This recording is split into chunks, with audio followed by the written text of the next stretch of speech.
When we were younger, life was full of noise. The house was rarely quiet. Children running, phones ringing, friends dropping by without notice. We were always doing, always giving, always saying yes. That was the rhythm back then. And we thought that was what love looked like, being needed all the time. But as the years pass, something starts to shift. The phone rings less. The house is quieter. And for the first time, that quiet does not feel lonely. It feels like peace. You may have noticed it yourself. You are not as eager to go out. You're not rushing to host visitors. You find comfort in your own space. And maybe, just maybe, you have started to feel guilty about that. You wonder, have I changed too much? Have I become distant? But what if I told you that this change is not a loss? It is growth? That choosing solitude, especially in this season of life, might just be the most loving and powerful thing you have ever done for yourself? You're not becoming cold. You're becoming clear. And today, I want to talk with you, not at you, about this quiet shift, what it means, why it matters, and why, as women, we do not need to apologize for needing space, for needing stillness, or for choosing peace over performance. You're not alone in this. In fact, you're finally coming home to yourself. And that is something worth celebrating. 1. We bloom differently with time. There is a quiet truth about life that no one really talks about, at least not when we are young. It is this: the way we connect with others, the way we show up in relationships, changes as we age. And that change is not something to be ashamed of. It is something to understand, to honor, and maybe even to welcome. When we were in our 20s, 30s, and even 40s, our lives revolved around people. We planned birthday parties, holiday dinners, and family reunions. We volunteered at school, showed up for friends in need, and made sure the house was always ready for company. If a neighbor stopped by unannounced, we smiled, brewed coffee, and made room. That was the kind of women we were: strong, reliable, warm, and deeply involved in the lives around us. But then, life happened. Children grew up and moved out. Some of us lost spouses, parents, or lifelong friends. Our energy shifted. Our priorities did too. And slowly, without anyone telling us it was okay, we started to want something different. Not because we were bitter, not because we stopped loving people, but because we began to crave peace more than we craved performance. We started to feel something deep and quiet inside us, something saying, "You have done enough for others. Now it is time to come home to yourself." Maybe you have felt that pull too. Maybe these days you find yourself sitting in your favorite chair by the window, enjoying a cup of tea without a single interruption. And it feels good. Maybe you skip the big gatherings, not because you are antisocial, but because you are tired of small talk and loud rooms. Maybe you do not answer every phone call anymore, not out of rudeness, but because silence feels softer than conversation. And maybe, just maybe, you have started to feel a little guilty about all that. Let me be the one to say this out loud. There is no guilt in choosing peace. There is no shame in needing more space. As women, we have spent decades caring for everyone else. We were the center of the home.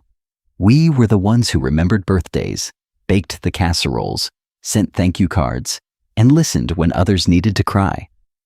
That is not something we should ever regret. It is something to be proud of. But now, in this stage of life, the roles change. We are not meant to do everything anymore. We are not meant to fill every calendar, host every dinner, or hold up every relationship. We are meant to rest, to reflect, to let go of what no longer fits. That might mean fewer visits and fewer obligations. It might mean closing the door more often and sitting with ourselves instead. That is not a sign of weakness. It is a sign of wisdom. Think about how flowers bloom. Some open boldly, right away. soaking up the sun. Others take their time. They grow in quieter seasons, in cooler air, with less attention. They are no less beautiful, just different. The same is true of us. There is a quiet kind of blooming that happens in later life. It is not loud or flashy. It does not need applause. It just needs space. And in that space, we begin to reconnect with a part of ourselves that has waited patiently in the background for decades. You might notice that you enjoy your own company now more than ever. You read more. You write in your journal. You tend to your garden or your kitchen or your faith. You are no longer rushing to be everywhere or please everyone. You're learning, perhaps for the first time, that your time belongs to you. And that is not selfish. That is sacred. We do not bloom the same way at 70 as we did at 30, but that does not make the season less meaningful. If anything, it makes it more meaningful. Because every moment is chosen. Every visit, every call, every conversation, it all becomes more intentional. You are no longer living to meet others' expectations. You are living to meet your own peace. So, if you have been feeling distant or unsure, if you have wondered whether your need for solitude is strange or wrong, I want you to hear this clearly. You are not withdrawing. You are transforming. This is the part of life where clarity replaces noise, where peace replaces pressure, where you finally get to ask yourself, not, what do they need from me? But, what do I need from myself? And what a beautiful question that is. 2. When saying no becomes a kindness. There comes a time in a woman's life when her home stops being a gathering place and starts becoming a sanctuary. That change does not always come with an announcement. It happens slowly, almost quietly. One day, you wake up and realize you no longer enjoy the hustle of getting ready for company. The idea of someone dropping by, even a close friend or neighbor, feels less exciting and more exhausting. And for many of us, that realization brings a heavy question. What happened to me? Nothing happened to you, my dear. You have simply grown into a new kind of wisdom. A wisdom that says, not every open door needs to stay open forever. We were raised in a time when being a good hostess was part of being a good woman. We were taught that a tidy house, a warm smile, and a pot of coffee were signs of love. And for many years, they were. We welcomed people in, not just into our homes, but into our time, our energy, our lives. But things are different now. Our days are slower. Our energy is more precious.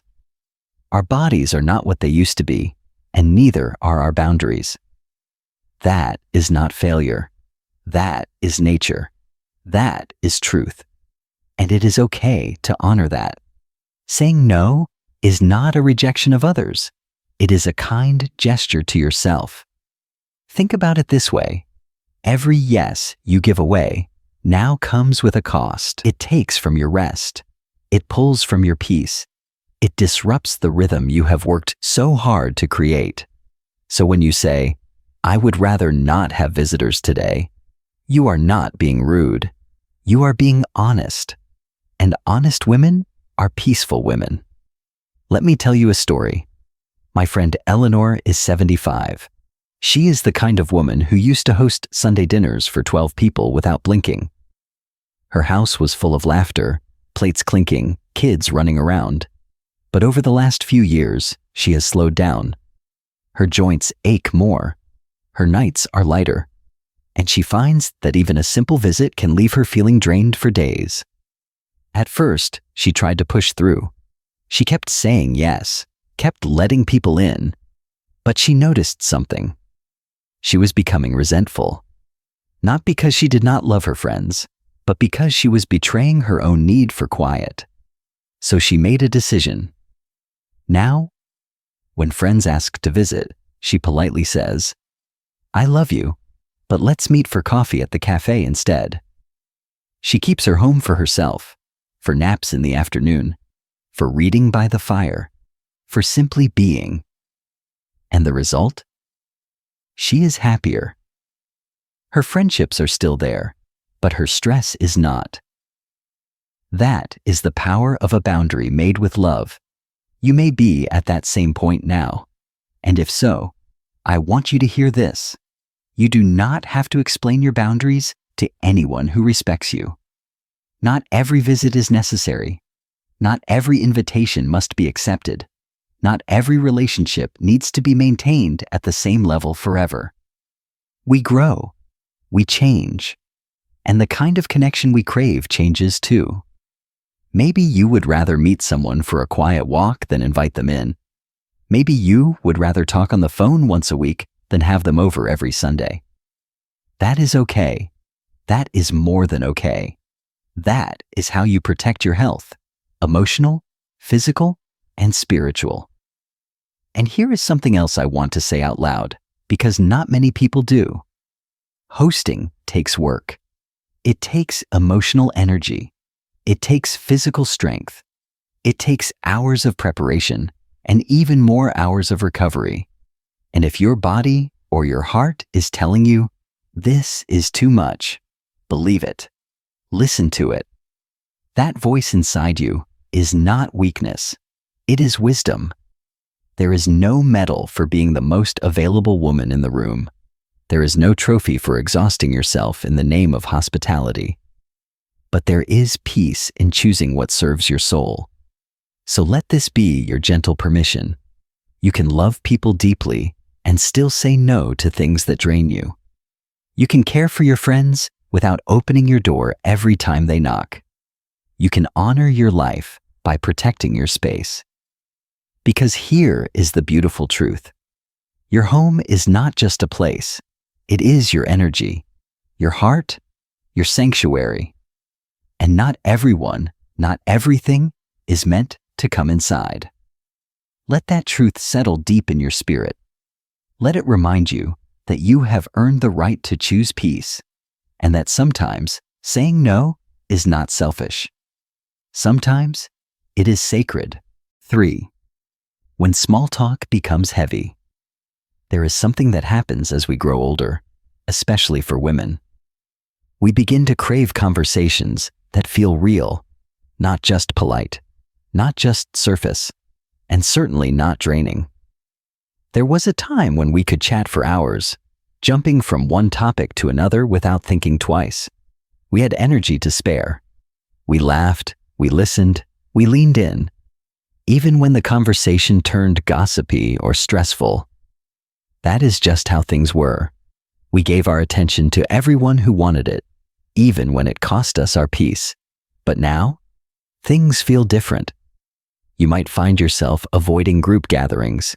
You might sit in a circle of women, hear the same stories again, the same complaints, and silently wonder, why am I even here?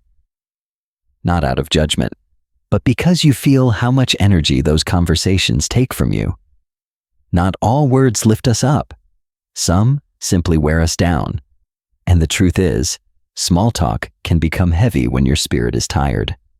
Let me tell you about my neighbor, Marion. She is 78 years old, and for most of her life, she was the social glue of her church group.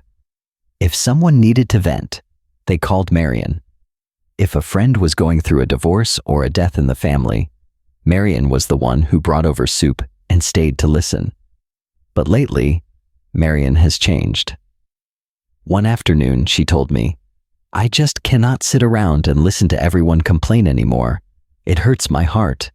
I carry it all home with me, and I cannot sleep afterward.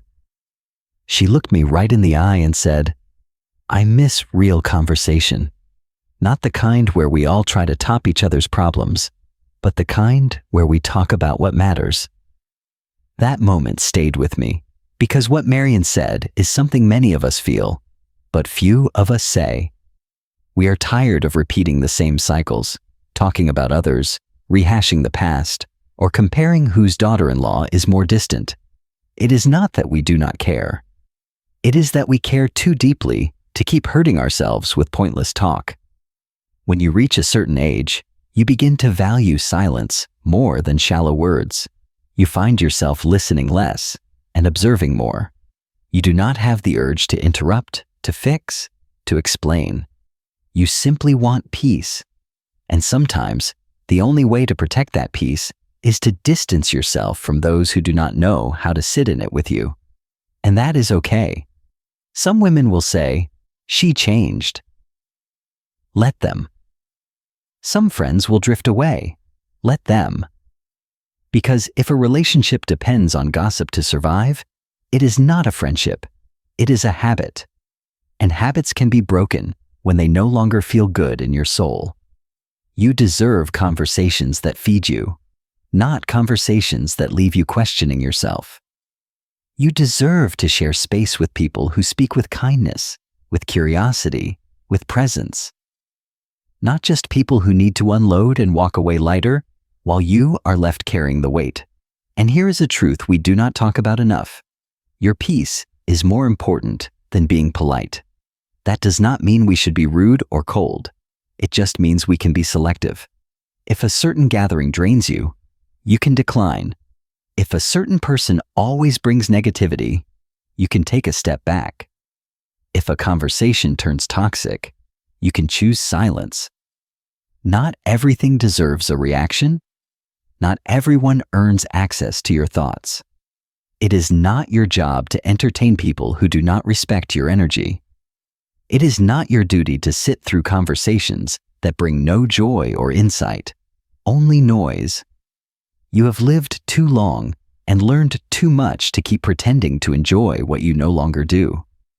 So, if you have been feeling a little more quiet lately, a little more inward, do not see that as a problem. See it as progress. You are becoming more you. You are finally hearing your own voice above all the others. And let me tell you, your own voice is enough.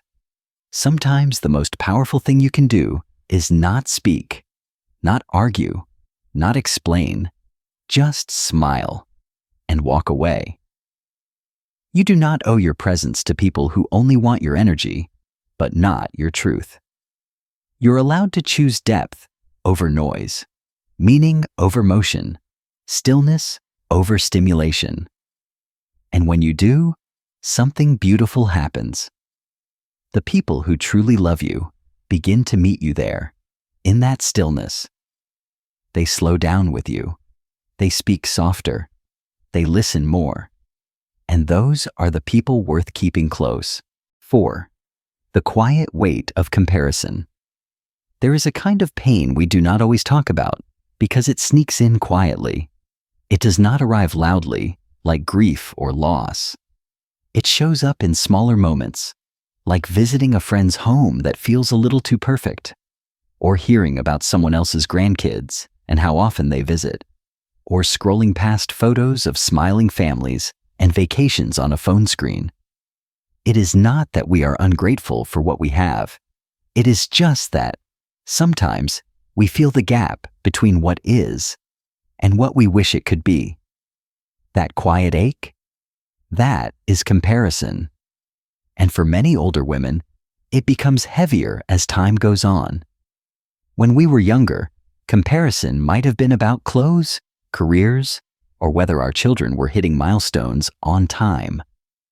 We were conditioned to measure ourselves against others, our success, our homes, even our marriages. And we carried that mindset for years, always wondering if we were doing enough. But now, in these later years, the comparisons shift. It is not about who has the bigger house or the fancier car. It is about who still has their spouse, who still has their health, whose children live nearby, whose grandchildren visit often, who seems surrounded by love, and who sits alone more days than they would like to admit.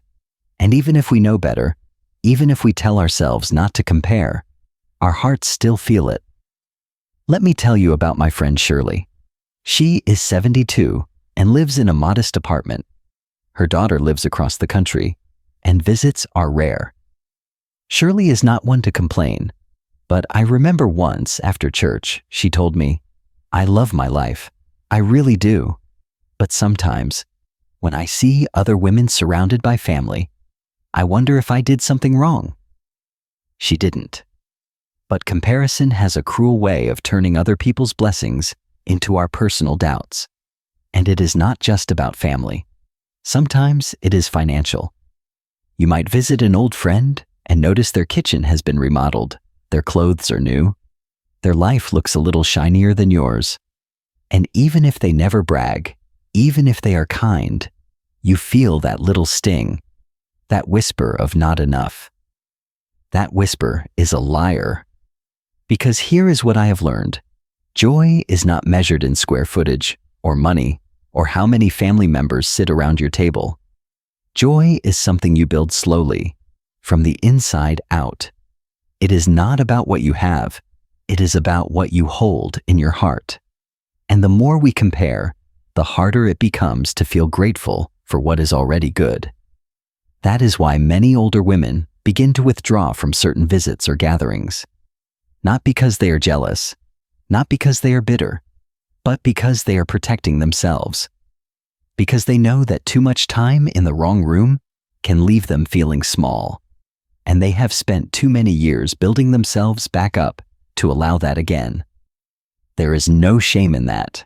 You're allowed to take a step back when a space no longer feels healthy.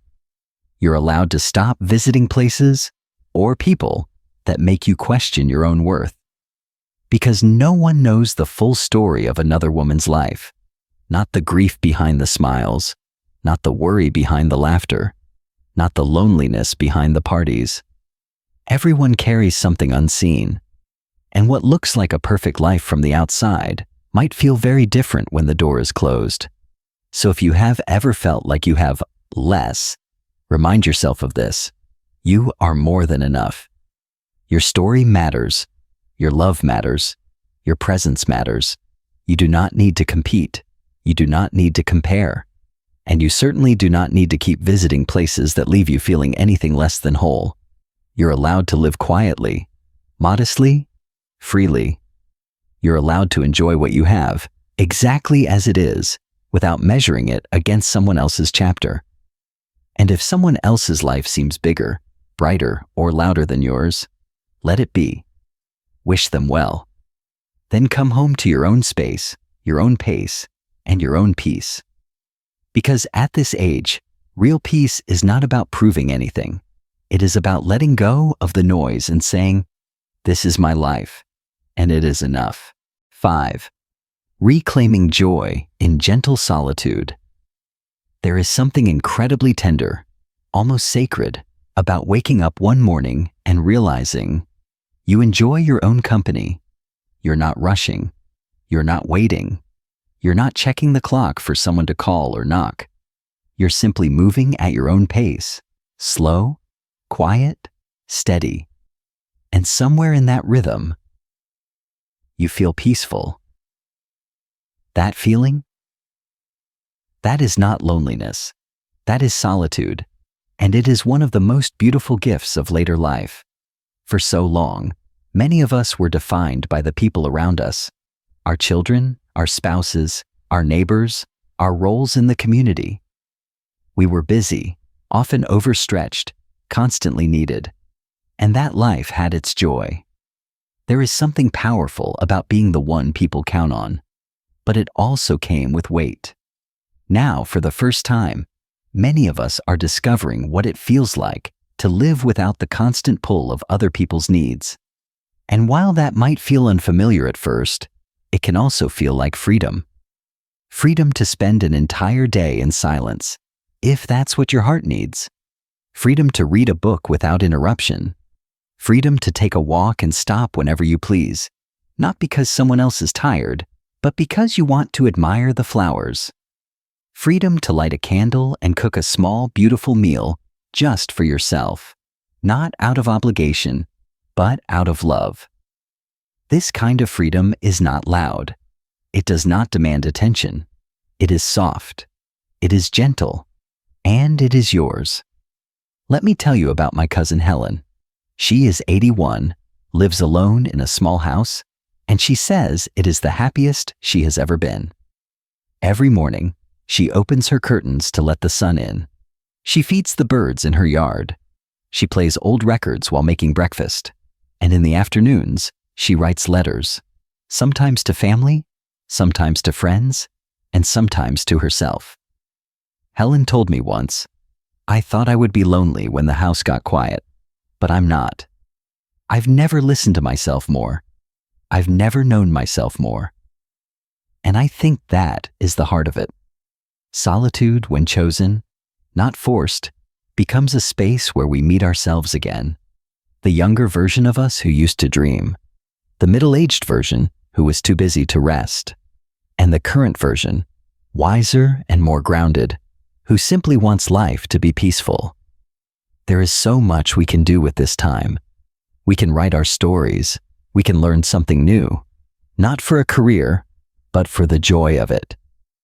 We can pray, meditate, garden, paint, or sit quietly under a tree.